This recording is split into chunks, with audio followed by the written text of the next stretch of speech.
Abre tua Bíblia no livro de 2 Reis, capítulo 4, rapidinho. Livro de 2 Reis, segundo livro dos Reis, capítulo 4. E aí, Samara, conseguiu escapar? Tá ficando lá em cima direitinho?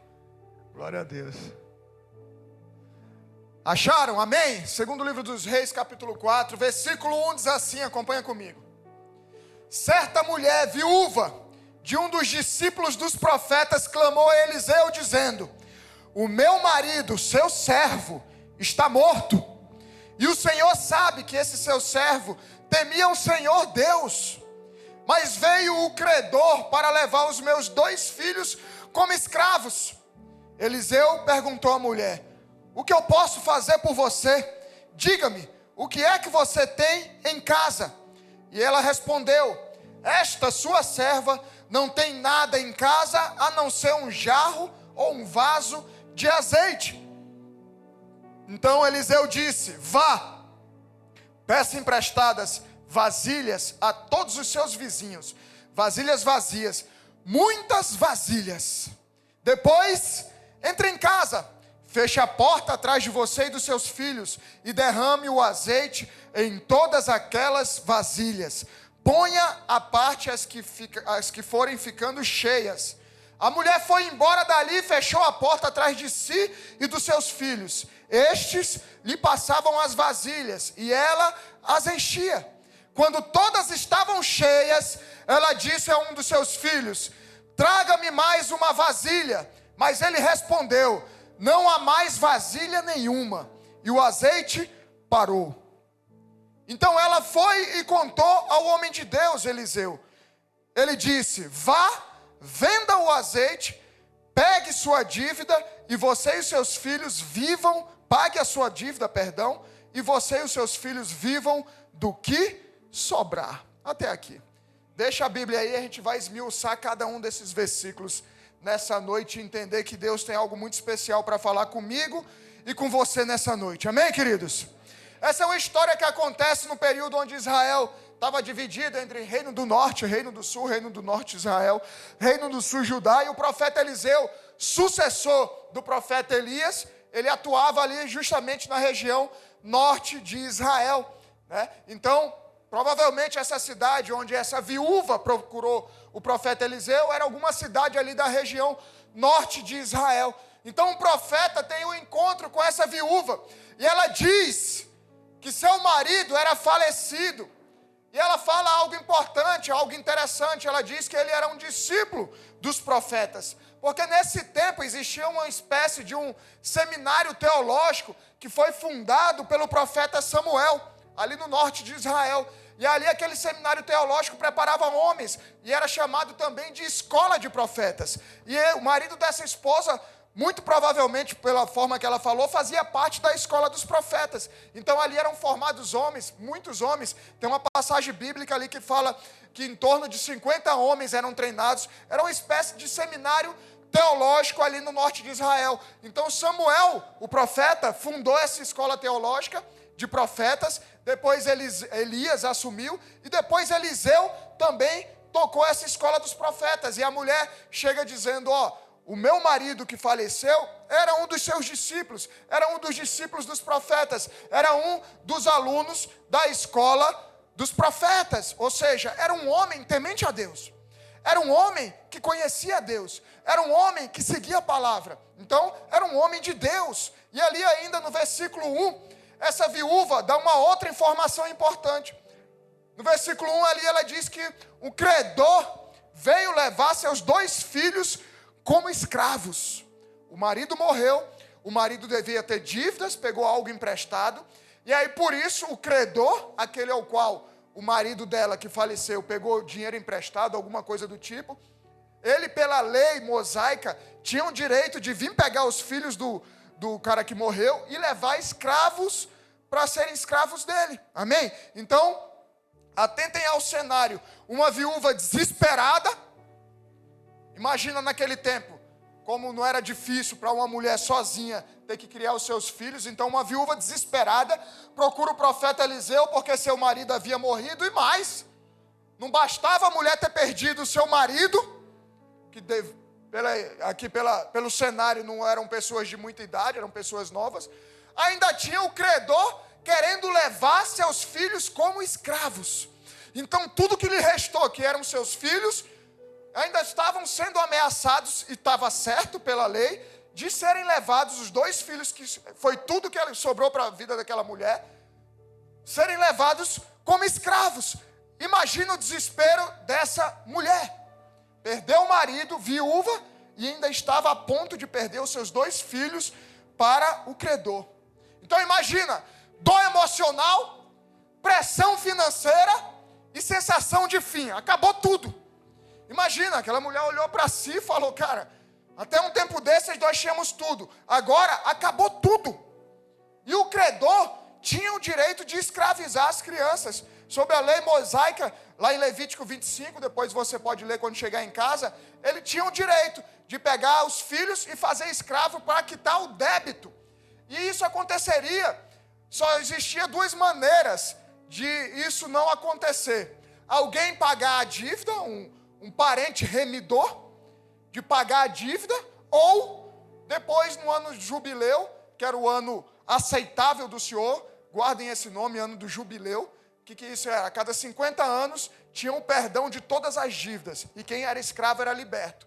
Aqui não fala na palavra, nesse texto, quanto tempo faltava para o jubileu, né, para completar os 50 anos. Então imagina, ele podia ficar ali 49 anos como escravo, os meninos. Podiam ficar 30, 20 anos, a gente não sabe quantos anos faltavam para completar o jubileu, o ano aceitável do Senhor para que eles fossem libertos. Então essa mulher estava desesperada, porque o ano do jubileu representa também um período espiritual de libertação, de perdão das dívidas, de restauração e de favor divino. Então essa era a situação dessa viúva. Como estava dentro do direito do credor que eu falei, o apelo da viúva a Eliseu pressupõe que somente uma intervenção divina poderia impedir aqueles 2 meninos de se tornarem escravos. Porque a Bíblia, como eu falei, a Bíblia não deixa clara sobre o tempo do jubileu. Eliseu poderia pagar a dívida dela. Eliseu podia chegar e falar, não, vamos juntar aqui, como a gente fez com a Letícia, vamos juntar aqui e fazer a missão para a gente abençoar a vida da Letícia com as próteses. Vamos juntar todo mundo e pagar, como nós fizemos. Eliseu podia fazer isso, juntar os profetas, juntar a galera da escola de profeta, ó, nosso irmão faleceu, vamos pagar a dívida para esses meninos. Ou podia uma maneira de despertar espiritualmente aquela mãe, para que ela mesma conseguisse pagar essa dívida, o que de fato ele fez. Então só tinha essas 2 maneiras dessa mulher que tinha acabado de perder o marido, estava no momento mais difícil da sua vida, não perder seus 2 filhos também. E talvez você esteja como essa mulher nessa noite, desesperada em busca de misericórdia, desesperada em busca da graça, do favor divino de Deus pela tua vida, em busca de não ser mais escravo de algo que te escraviza há tanto tempo, em busca de ser liberto. Eu não sei o que te trouxe nessa noite aqui, mas talvez você não esteja como essa mulher que perdeu o marido, mas esteja escravo, esteja e já buscou em tantos lugares uma maneira de ser liberto e nunca conseguiu. Talvez você esteja carregando a culpa do pecado sobre os teus ombros nessa noite. E quando a gente leva uma vida de pecado, o credor vem cobrar também. Satanás, ele vem cobrar. Porque tudo tem uma dívida a ser paga. Então Satanás pode estar agindo na tua vida como um agiota, falando, ó, eu não te dei aquele momento de prazer, você não traiu o seu marido, você não traiu a sua esposa, você não se afundou nas drogas, não foi massa naquele momento, agora você tem que me pagar. Agora o agiota Satanás está batendo na sua porta. Talvez você chegou com esse credor batendo na sua porta aqui, nessa noite. Pode ser que você tenha vivido momentos que satisfizeram sua carne, mas agora o peso do pecado te cobra por aquilo que você fez. Tudo tem um preço. Tudo tem um preço. Você pode estar pensando agora aí, ai de mim, minha alma deve milhões de dívidas ao credor dos meus pecados, Satanás. Quebrei a lei do Senhor. E a justiça exige retribuição. A consciência condena. E Satanás acusa. E o credor muitas vezes está batendo na tua porta e veio para te levar. Não para levar simplesmente teus filhos, mas levar tua alma e corpo para o inferno, para a morte definitiva. Talvez seja esse o credor que esteja batendo na tua porta nessa noite. E para escapar disso, só um fiador todo-poderoso pode intervir e pagar essa dívida terrível para que você possa ser livre. Será que não está na hora de você fazer como essa viúva fez e recorrer ao profeta, ao príncipe dos profetas, ao Senhor dos senhores, ao Rei dos reis, o único que pode pagar a tua dívida? Colossenses 2, versículo 13 diz: e quando vocês estavam mortos nos seus pecados e na incircuncisão da carne, Ele lhes deu vida juntamente com Cristo, perdoando todos os seus pecados, cancelando o escrito de dívida que era contra nós e que constava de ordenanças, o qual nos era prejudicial, removeu inteiramente, cravando na cruz. Esse momento dessa mulher aqui, salvando seus filhos por um remidor, é Jesus na cruz, por mim e por você. O peso do pecado que nós carregávamos, a dívida da escravidão do pecado, ao mundo, a Satanás, só há um que pode pagar por mim e por você, e Ele já pagou. Só há um que pode deixar nos arrancar, só um pode nos arrancar da escravidão e nos dar uma nova vida de liberdade verdadeira: Jesus. E aqui a gente vê a representação do que Jesus fez por nós na cruz. Lucas 4,18 diz: o Espírito do Senhor está sobre mim, porque Ele me ungiu para evangelizar os pobres, enviou-me para proclamar libertação aos cativos, restauração de vista aos cegos, para pôr em liberdade os oprimidos e proclamar o ano aceitável do Senhor. O que é o ano aceitável do Senhor, lembra? O jubileu. Jesus. Agora a gente não precisa mais esperar 50 anos, como aquela senhora ia ter que esperar pelos seus filhos 50 anos. Agora você pode fazer isso agora e ser liberto agora dos teus pecados, da dívida que você tem com o Satanás, com o inimigo, em estar alimentando a tua carne. Tiago 3, versículo 5 diz: Ele nos salvou não por obras de justiça praticadas por nós, mas segundo a sua misericórdia.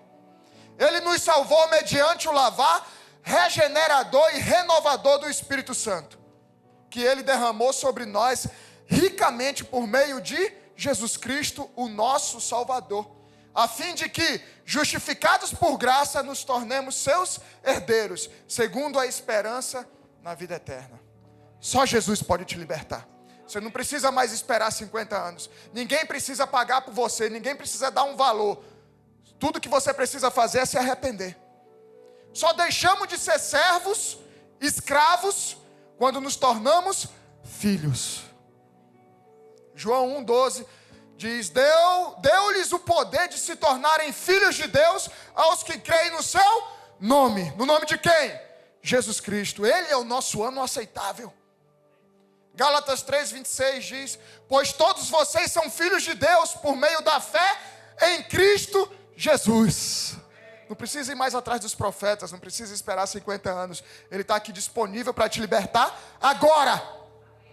Efésios 1,5 diz: Ele nos predestinou para si, para nos adotar como filhos.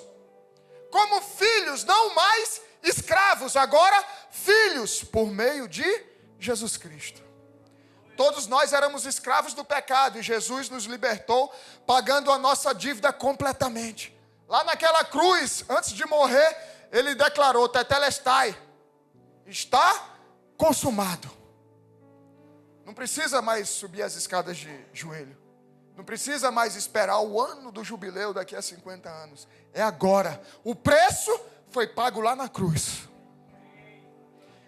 Mas agora nós chegamos a um ponto nevrálgico desse texto, igreja.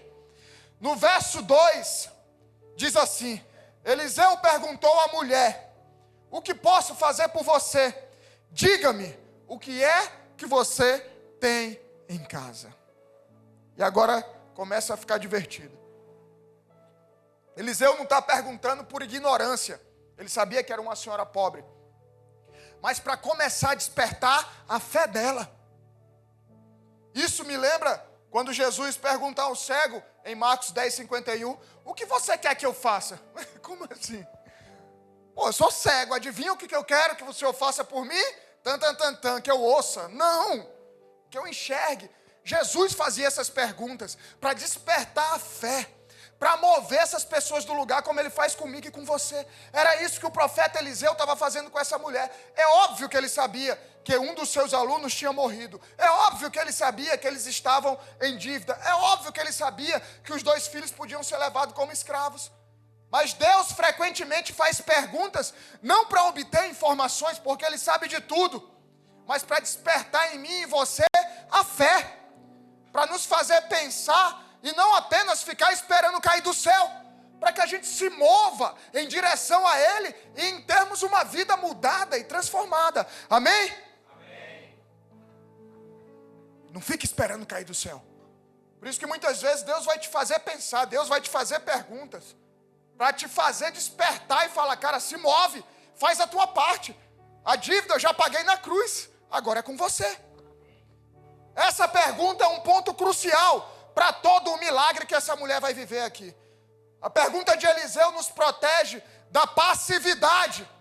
As perguntas que Deus nos faz nos protege da passividade, que é a fé, e nos mostra que a fé caminha lado a lado com a obediência. As coisas não caem do céu. A nossa fé tem que caminhar lado a lado com a obediência à palavra de Deus. Era isso que Eliseu estava ensinando aquela senhora. E a viúva responde ainda, lá no verso 2. Ela respondeu: esta tua serva não tem nada em casa, a não ser um vaso ou um jarro de azeite. Aqui começa. Quando tudo parece pouco, ou quando tudo parece perdido, Deus usa exatamente o que você tem. A gente fica procurando soluções, a gente fica procurando palavras mágicas, a gente fica procurando pessoas que falem algo para mudar a nossa vida. A gente fica procurando aquilo que nós não temos, para que a nossa história seja mudada, quando Deus usa exatamente o que nós temos, para que a mudança aconteça. Vamos começar com o que você tem, nem que seja apenas um pouquinho de azeite. Vamos começar, filho, filha, a mudança na tua vida nessa noite, nem que seja com o pouco que você tem, nem que seja com um pouquinho de fé, do tamanho de uma semente de mostarda, que foi tudo e o que talvez tenha sobrado na tua vida nessa noite. Talvez você tenha chegado aqui destruído, eu não sei qual é o teu problema. Eu não sei o que você está enfrentando. Às vezes você tem tudo. Tem dinheiro, tem uma casa, tem tudo, um trabalho maravilhoso, tem a família. E ao mesmo tempo não tem nada, não tem Jesus. Então o profeta diz para ela, e é o que Deus está te dizendo nessa noite: não fica procurando o que você não tem para mudar a tua história. Deus pode começar a transformar a tua vida a partir de agora com um pouco que você tem. Nem que seja um pouquinho de fé. Deus sempre começa com um pouco que resta, não com muito que falta. Essa é a chave da virada. Tira o foco do que você não tem, que as pessoas ficam: mas eu não tenho, mas me falta isso, mas eu não mudo porque eu não tenho isso, eu não mudo porque me falta isso. Não! O Senhor está te perguntando o que ainda tem aí dentro do teu coração. Se você veio aqui nessa noite em busca de ajuda do Senhor, é porque ainda tem uma sementinha de mostarda de fé no teu coração. E a partir dessa sementinha de fé da mostarda, do tamanho de uma mostarda no teu coração, a tua vida pode ser transformada. Porque Ele não vai mudar a partir do que não tem na tua vida. Ele vai mudar a partir do pouco que ainda resta aí dentro de você. Por isso que o tema dessa pregação hoje é quando Deus usa o que sobrou. Quando você chega ao ponto em que não lhe resta mais nada além de Deus, você descobre que na verdade Deus é o suficiente. Que Deus é tudo o que você estava precisando. Essa viúva não tinha mais nada além de um jarro, de um pote de azeite. Ela não tinha mais nada além da sua fé. Por isso procurou a ajuda de um homem de Deus. Por isso que você veio aqui nessa igreja nessa noite. E a pergunta que o Senhor te faz é: o que te resta ainda nessa noite? O que te resta ainda nessa noite? Avalie a tua história. Avalie a tua vida. A soberba e o orgulho podem estar te afastando de Deus, pois estão te impedindo de pedir ajuda, ou de reconhecer que você precisa de ajuda. Essa mulher não era nem um pouco soberba, nem orgulhosa. E muitas vezes isso é que está impedindo você de viver o novo de Deus, porque você não tem coragem de reconhecer que precisa de ajuda, muito menos coragem de pedir ajuda. A viúva diz: não tenho nada, a não ser... Deus fala: opa, basta. Isso é tudo. Tudo. O pouquinho de fé que você tem, o pouquinho de azeite que você tem, vai transformar a tua história para todo sempre. O azeite era simples, mas era o ponto inicial do milagre. Vejam o princípio de que o caminho de Deus muitas vezes começa com um pouco que temos à mão. Na Bíblia nós vemos vários exemplos como esse. Moisés viu um mar diante dele, com um cajado abriu o mar. Pouco, o que é um cajado? Um pedaço de pau. Com pouco Deus transformou a realidade e fez um milagre para aquele povo. Davi tinha 5 pedras e uma funda. Venceu o gigante. Pouco, o que é isso? O exército de Israel estava diante de Golias e tinha medo. Uma funda e a pedra ele derrubou. Pouco. Gideão, 300 homens contra um exército gigantesco. A viúva de Sarepta, um punhado de farinha. 5.000 pessoas com fome, os peixinhos e os pães. Alimentou 5.000.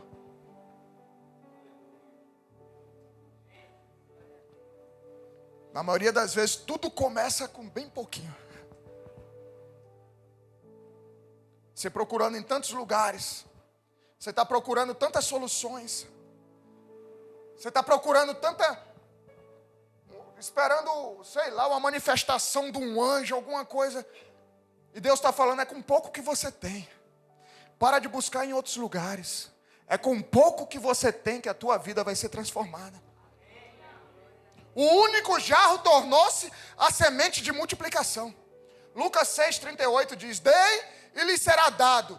Boa medida, prensada, sacudida, transbordante, será dada a vocês, porque com a medida com que tiverem medido, vocês serão medidos também.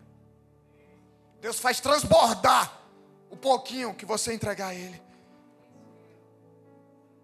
E a sua vontade aí no teu lugar, de entregar ao Senhor tudo o que tinha, assim como aquela viúva, o libertou a uma abundância muito além dos limites naturais. Você vai ficar pensando de maneira humana o que Deus pode fazer na tua vida, quando Ele tem muito mais do que você imagina para fazer.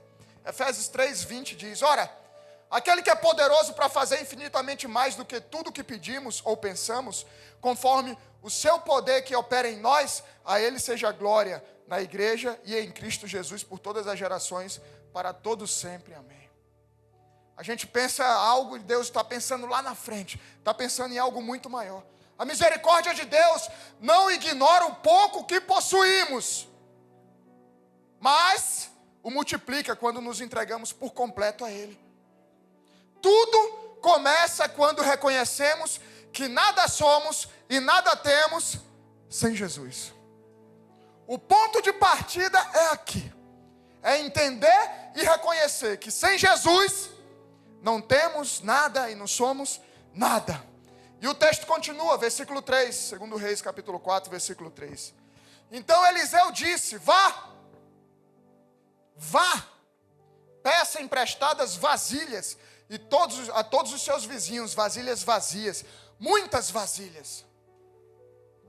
A mulher saiu e foi pegar as vasilhas sem ver o azeite transbordando.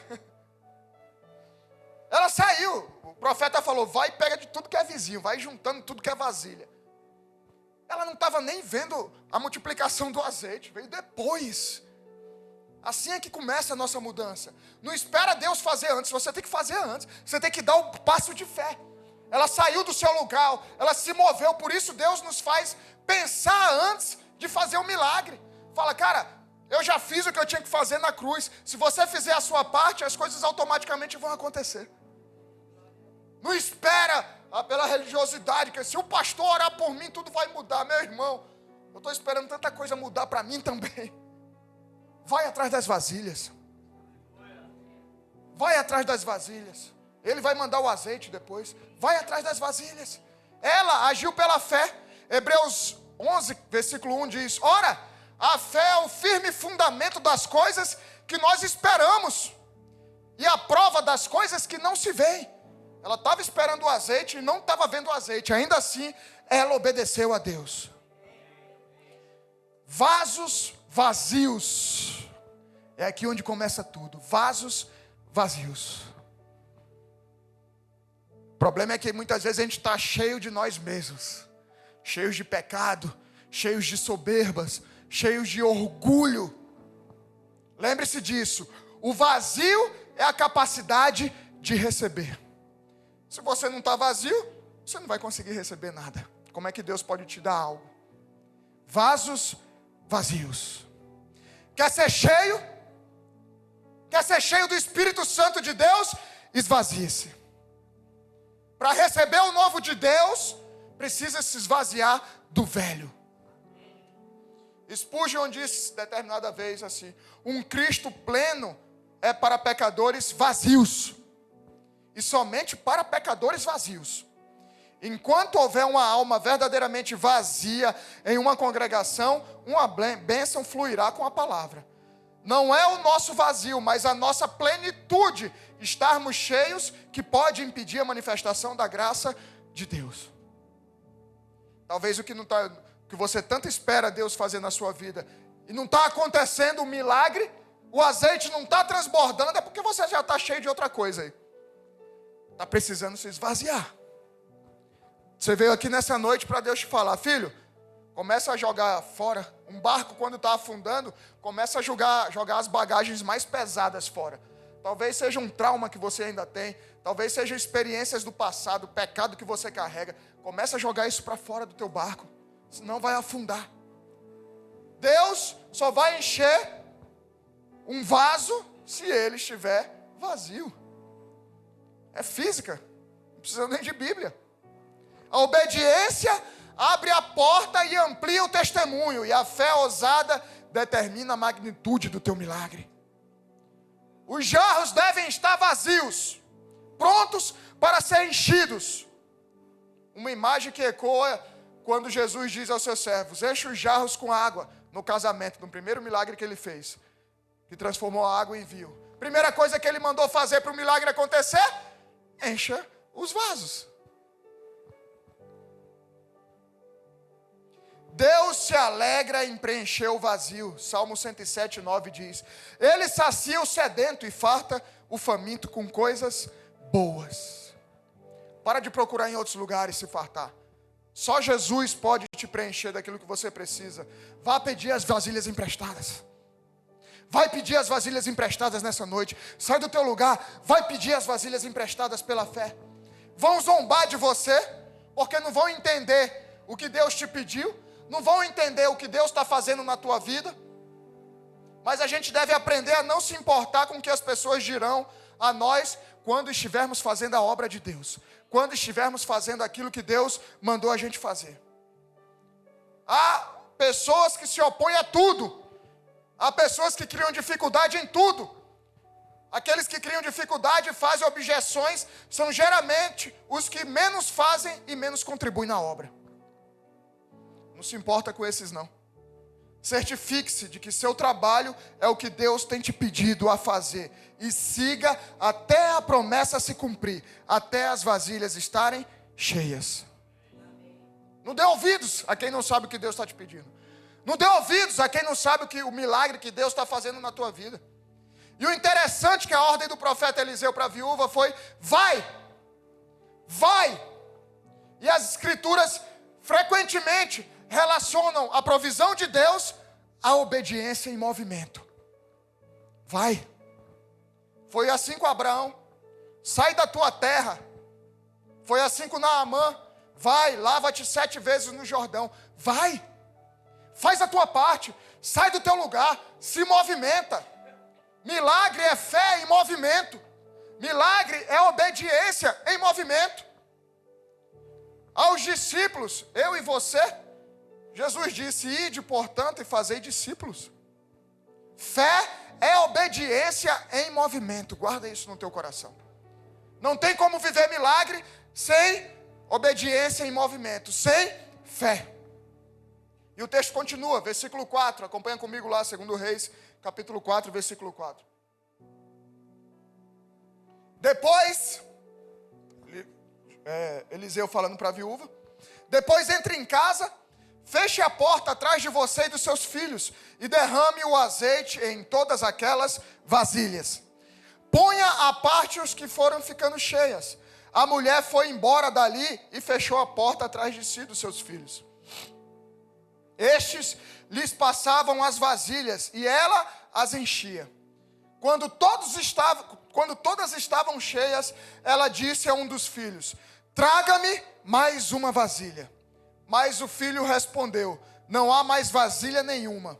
E o azeite parou. A porta estava fechada dessa mulher. O profeta orientou: agora você bota as vasilhas lá e começa a encher. Agora fecha a porta. A porta estava fechada, mas as janelas do céu estavam abertas sobre aquela mulher.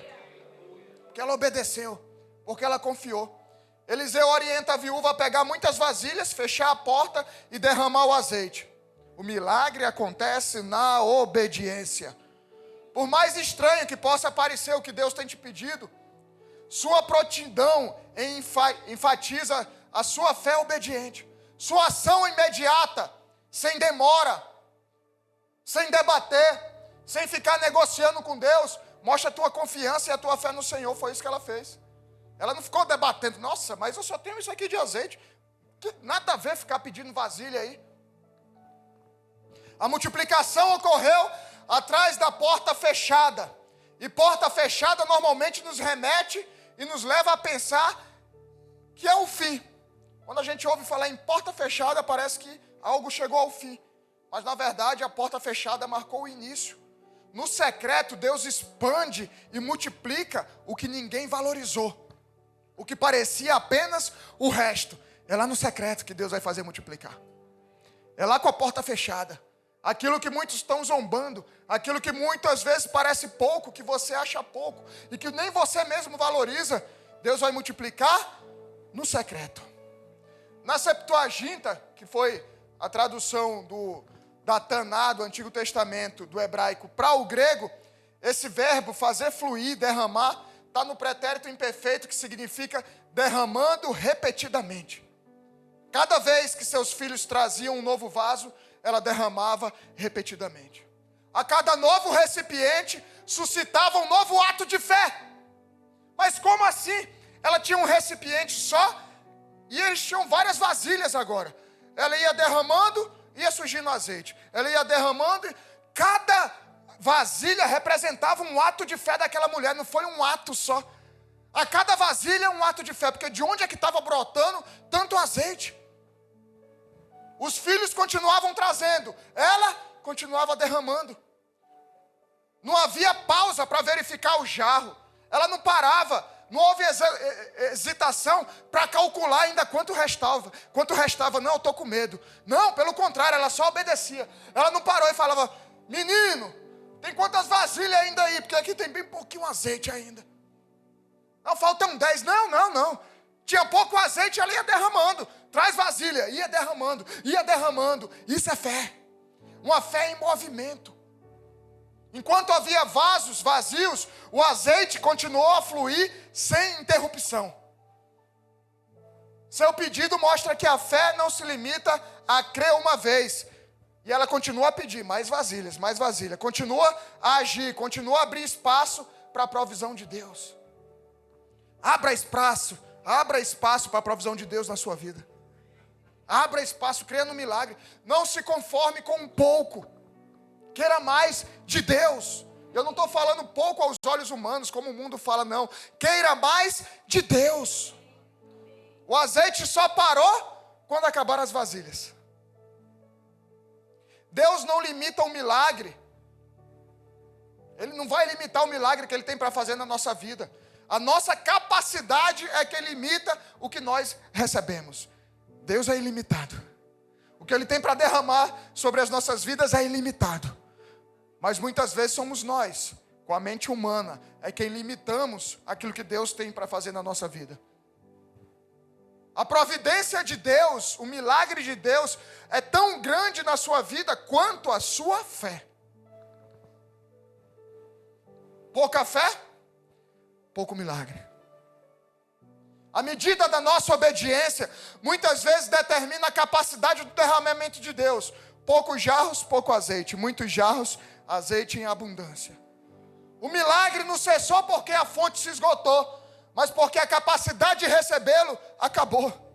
Quando o último recipiente se encheu, não havia mais nenhum disponível, o óleo parou de fluir.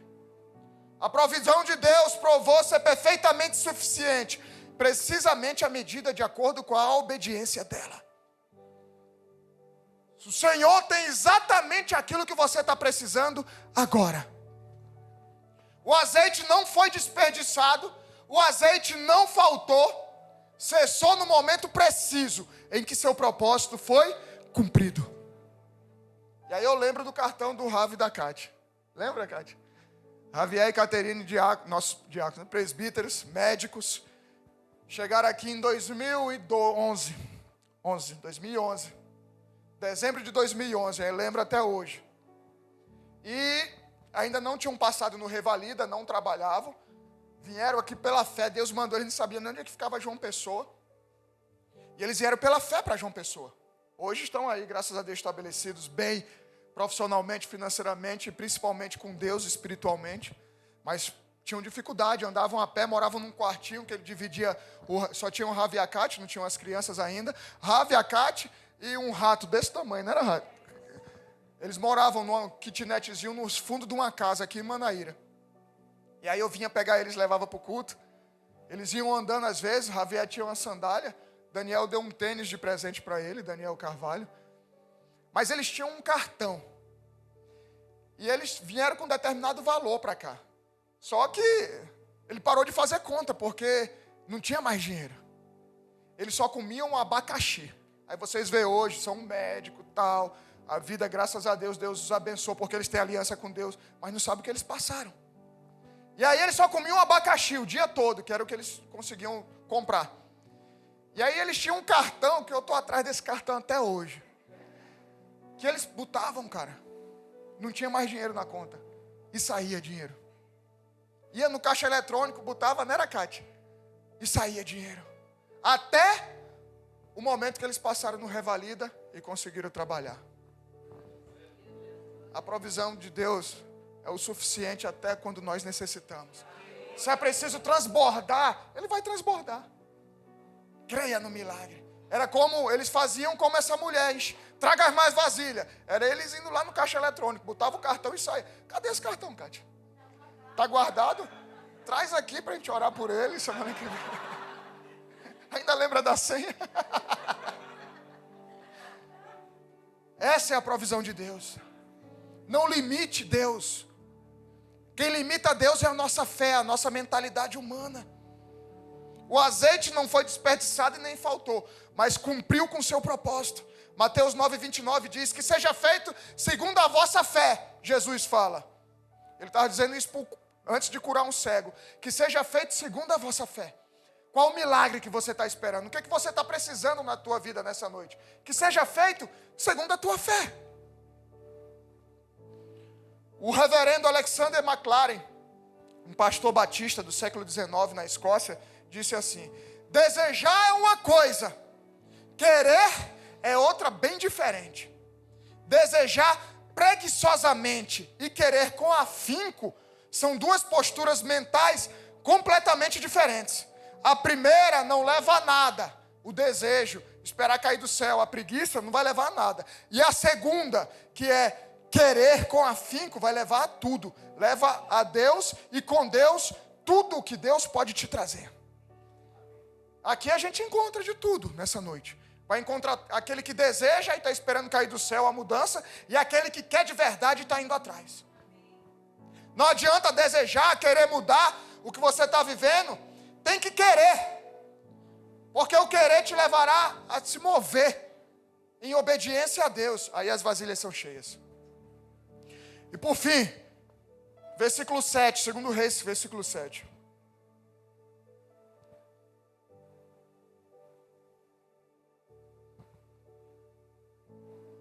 Louvor, se quisesse colocando aqui. Segundo Reis, capítulo 4, versículo 7 diz: então, ela foi e contou, as vasilhas começaram a, encheu todas as vasilhas, aquele monte de vasilha que tinha trazido, encheram todas. Aí ela foi contar ao profeta, enchemos todas as vasilhas e o azeite cessou. Aí ela vai dizer lá: então ela foi e contou ao homem de Deus.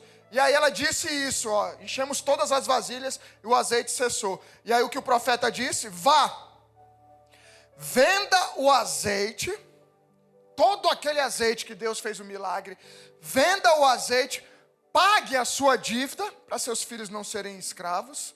O profeta não precisou pagar a dívida, moveu a fé daquela mulher para que ela pagasse a dívida. E você e seus filhos vivam do que sobrar. Olha o que Deus fez na vida dessa mulher. Que era pobre, tinha perdido o marido, e agora estava para perder os 2 filhos. Deus fez um milagre, porque ela se moveu por fé em obediência. Deus fez o milagre, ela não só pagou a dívida para que os filhos não fossem escravos, como o que sobrou, ela viveu o resto da vida com os filhos dela. Após o milagre, a viúva não agiu de forma independente ou impulsiva. Após o milagre, a viúva não virou as costas para quem tinha lhe ajudado. Ela podia muito bem, ela sabia que se vendesse aquilo dali, ela conseguia pagar tudo. Mas ela fez questão de voltar e falar: obrigado. Ela fez questão de voltar e falar: eu volto para agradecer, porque eu sei que não foi eu quem fiz. Foi Deus quem fez o milagre. Deus curou 10 endemoniados, 10 leprosos, perdão. 10 leprosos, um voltou para agradecer. Infelizmente, a ingratidão tem reinado no meio da igreja hoje em dia. Não fez mais que obrigação me abençoar. Ela retornou ao homem de Deus, não só agradecendo, mas buscando nova orientação. E o milagre havia providenciado abundância, mas ainda era necessário sabedoria para administrar a provisão de Deus. Porque não adianta viver o milagre da abundância e não saber como lidar com aquilo. Voltar a pensar de forma carnal e humana, como era no tempo do Egito, que eu falei aqui nos dízimos e ofertas. Não é mais na sua força, agora é pela fé. Deus não apenas providenciou, mas também guiou a viúva sobre como usar o que ele havia dado a ela. A ameaça de seus filhos serem levados como escravos foi removida. A provisão de Deus atende a necessidade urgente de forma plena e decisiva. Qual é a tua necessidade hoje? Qual a tua necessidade hoje? O milagre removeu a escravidão e restaurou a dignidade. Eliseu não se limitou a dar instruções sobre a dívida dela. A graça de Deus se estendeu além do resgate, abrangendo também todo o sustento da família. O milagre não foi apenas suficiente para cancelar o fardo de ontem, mas também para sustentar a vida de amanhã. A viúva e seus filhos não foram deixados em dificuldades novamente, mas receberam estabilidade. Deus não se preocupa apenas com a tua emergência, mas principalmente como a tua vida vai continuar. Ele não apenas cancelou a dívida de escravidão deles, mas providenciou o suficiente para a vida além daquele momento de emergência. Deus pagou a dívida e providenciou o futuro. É isso que Jesus fez por nós naquela cruz. A providência de Deus é completa. O azeite pagou as dívidas e sustentou a família. Deus não faz nada pela metade. Eu estou com uma dor de cabeça. Deus vai curar a dor de cabeça e pronto. É só... Cara, Deus tem muito mais para fazer na tua vida. A emergência, Ele resolve rapidinho. Mas Ele tem muito mais. É uma obra completa, até a eternidade. Se ainda não aconteceu, permanece firme. Vai acontecer. Não foi alívio temporário, foi mudança de história. É o que Jesus faz quando entra nas nossas vidas. Não é para aliviar uma dor, te curar disso, te curar daquilo. Ele muda a tua vida e a história da tua família. Deus não precisa do que você perdeu. Ele usa o que sobrou mesmo. Quando um pouco nas suas mãos encontra obediência, Deus faz transbordar esse pouco. A viúva só tinha um pouco de azeite, pouco recurso, pouca esperança e muita dívida. Quem se identifica? Mas Deus não perguntou o que lhe faltava. Ele perguntou o que ela tinha. É o que Ele está te perguntando nessa noite. O que você ainda tem? Talvez um pouquinho de fé. Você vai ver o que Ele vai fazer.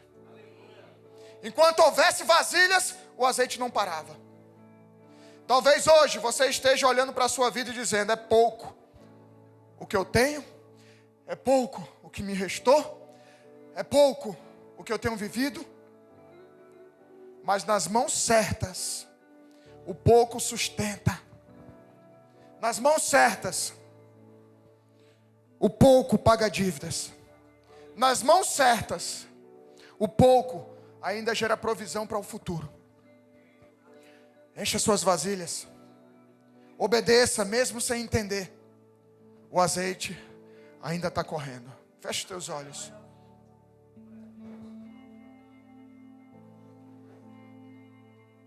O azeite ainda está correndo.